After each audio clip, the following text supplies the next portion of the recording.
What do recent WARN Act notices reveal about the 2026 layoff? The latest warnings hint at surprising shifts in job markets and industries you might not expect. Stay tuned to uncover these hidden signals. The WARN Act mandates that companies with 100 or more employees must notify workers at least 60 days before mass layoffs or plant closures. This early warning is designed to give employees time to prepare or seek new opportunities.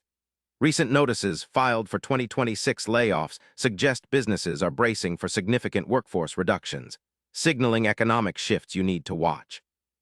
Recent WARN Act filings for 2026 show a notable rise in companies within technology and manufacturing planning layoffs.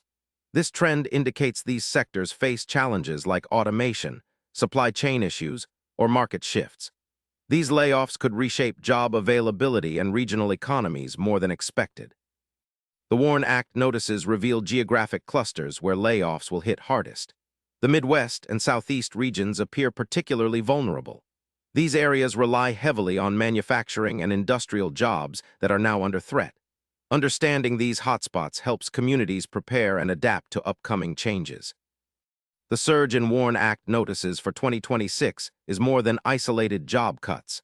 They reflect broader economic pressures such as fears of recession and rapid industry transformation driven by technology.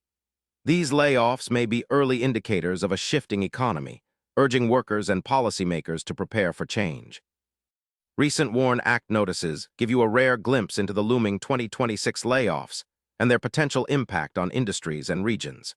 These early warnings can help you anticipate changes and plan ahead.